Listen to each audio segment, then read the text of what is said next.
Hi there, hard running coach and COROS athlete Canaday here with another training talk. Today we're going to talk about why mileage is really the end all for distance runners and why it's also kind of not. Basically, I've been running for over 25 years competitively now, put a lot of lifetime miles on the legs. I think of the mileage I've run kind of like the mileage on my old used car that I used to have.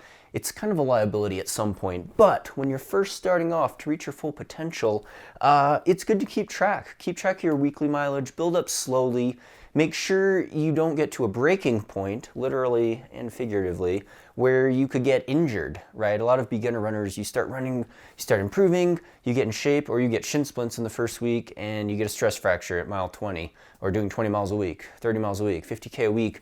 I had high school teammates that got stress fractures.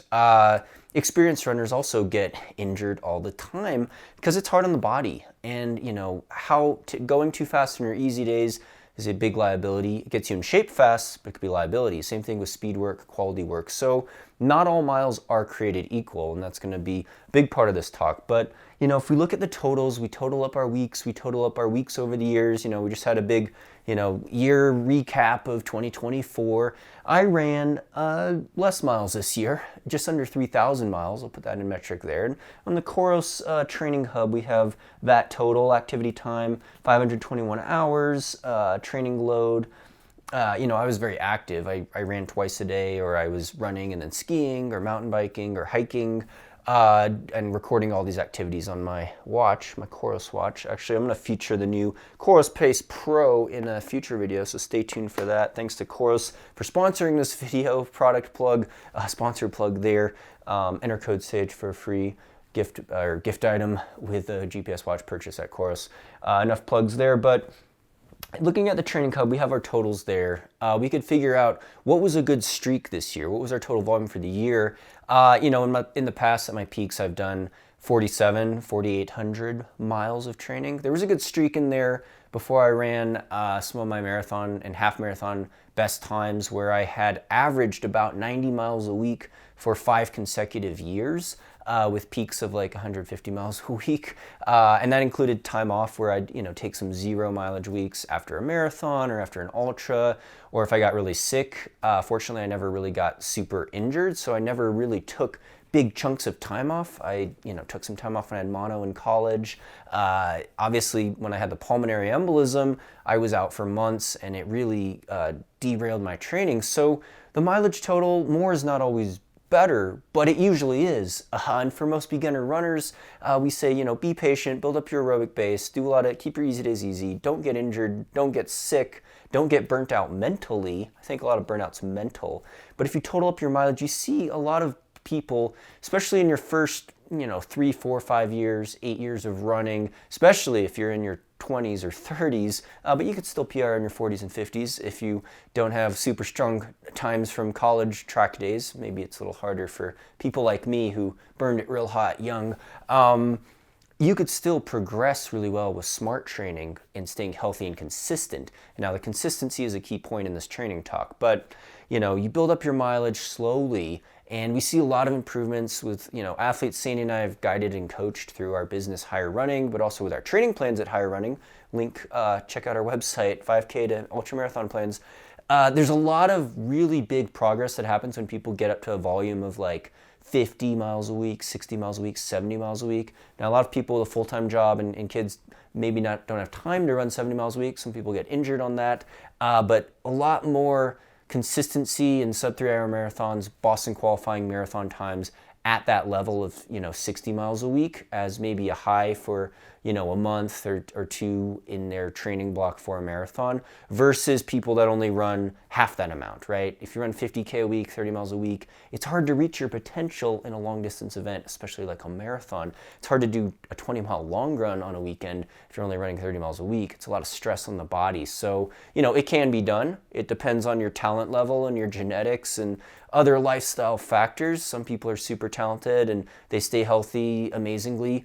But for most people, you know, it's going to take a lot of dedication, a lot of time, a lot of aerobic development, and that's what we get with the volume. Now, the takeaway, and we could click around on this COROS Training Hub metrics. We got, you know, the training load, we got our weekly totals, we've got our threshold paces. I like to wear the heart rate monitor armband on basically all my runs now. Just keep track of it because I know it populates into that kind of data.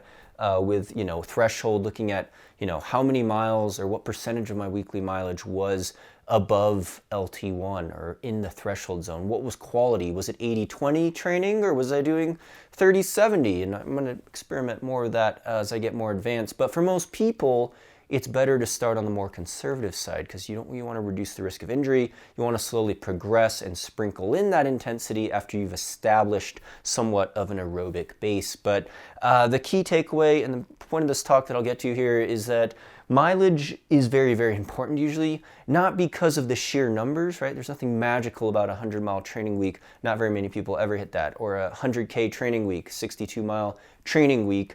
That's a good amount of volume. It's the consistency over time that it shows that really pays off. So, you know, if I have a training block where marathon training block 16 to 20 weeks, not only do I look at that average, what did I average in those peak weeks, you know, for a good 6 or 8 week block in the middle there where I'm hitting my highest mileage totals, even including some rest weeks in there, it goes up and down, right? But what did I do in the 3 months before that? Did I just hit a half marathon PR? Because that's exactly what I did when I set my marathon PRs. I hit a half marathon PR in February. Then by June, I was rocking a 2:16 marathon. So, you know, you have to go back. It's not just what did you do in the last 4 weeks? What did you do in the last 8 weeks or 12 weeks? It's what did you do in the last 16, 24 to 32 weeks? You know, did you have a stress fracture? Were you injured in the early part of the year? Did you have to take 3 months off because you had, you know, a bone break, or you got really sick, or you mentally just wanted to take a long break from running, which is fine, but it's going to set you back. So the consistency over time that the mileage shows and that those nice averages on the bar graph show is what pays off down the road. Now, if you're not healthy, if you have a vitamin deficiency, or you're running on injured limbs, or you've got, you know, an injury you're nursing and you're hobbling through your stride and it's hurting your efficiency, that's obviously not going to pay off either, even though you put in all those mileage and times. Likewise, if you train too hard, too fast, you're going to just be exhausted, right? You exhaust your muscle fibers. You might peak early in the training cycle, and then when your race date comes around or your season's ending and you want to actually run fast, you're already burnt out and you're regressing again. You got to take a break, reset things, then come back into it. So that's why I say mileage is kind of the end all. It shows consistency and dedication over time, which is what pays off. It's not just the sheer numbers of putting them up there and just going through the motions. It's what you do with those numbers that's important. And, you know, I have all sorts of training talks in this library. I've been doing this for over 15 years on YouTube with, you know, threshold running, VO2 max, sprinkling intensity. The final takeaway, speaking of VO2 max, is you could just run, especially for beginners, you could be running easy, and you young whippersnappers, you could be running easy mileage and just increasing your easy zone 2 mileage or low heart rate training, you're improving your VO2 max because you're already improving blood flow, you're improving oxygen delivery, you're improving all those things at the cardiovascular level that are going to help. You're improving your running economy or efficiency because you get a lot of strength in your running stride as well, but that also depends on oxygen delivery too. So it's kind of a great thing. You don't have to be doing a bunch of high intensity intervals to get a boost in VO2 max. A lot of it comes from this foundational work. The VO2 max, the high intensity intervals, 5K pace and faster is really just the icing on the cake. You know, sprint training, weight training, also usually great for running economy, kind of more of the icing on the cake. Or I use strength training for injury prevention, muscle activation, stuff like that if you're correcting imbalances. So again, thanks to COROS for sponsoring this video. Let me know your weekly totals. Check it out if you use the COROS product or COROS Training Hub. Love to hear some feedback on that, of course, and COROS products. GPS watch, the battery life is unparalleled.